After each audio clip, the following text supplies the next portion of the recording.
And a bus rapid transport driver, Andrew Nice, suspected of murdering 22-year-old fashion designer Oluwabamishi Anyonwola, has been arraigned before Justice Sherifat Junaike of the Lagos State High Court, sitting at the Tafawa Balewa Square. The suspect pleaded not guilty to the offences of rape and murder of Ms. Anyonwola and another rape incident of a young lady, which occurred last November. Kemi Foladeyemo reports.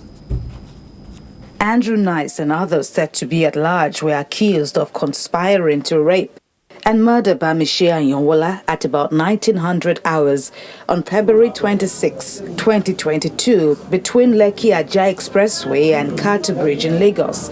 He's also accused of raping another young lady who's 29 years old last November around the Lekki Conservation Center, which is also on the Lekki Ajah Expressway.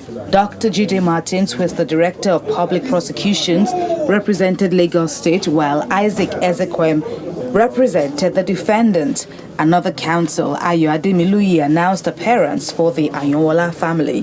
The Director of Public Prosecutions, Dr. Jide Martins, told Justice Shonoike that there is a strong likelihood that the state government will amend the charges against the defendant, Andrew Nice, and that the post-mortem examination of Ms. Anyonwola is still pending, the result of which will be brought to the court when it has been conducted.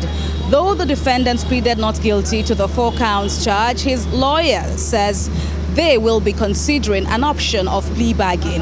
Inviting international observers, international forensic observers, international forensic pathologists to so conduct that pathology. It is the opinion, the report of that pathology that would be of use to us. And of course, the prosecution, although we are watching brief, we can only be seen and not be heard.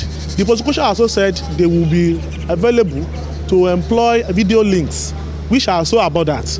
Wonderful enough, the late Bamishi Anyonwola was so gallant enough, was so resolute enough to produce serious video evidence that will be useful in this case. The case was adjourned to May the 9th, 10th and the 11th, 2022 for trial to begin fully, and the defendant was ordered to be further remanded at the Nigerian Correctional Center in Ikoyi. Earlier in March, Yaba Chief Magistrate's Court remanded the defendant for 30 days, pending the DPP's legal advice, which has now been issued, prompting the case to be heard at the High Court, which is statutorily empowered to hear capital offences such as rape and murder. Kemi Foladeyemo, TVC News, Lagos.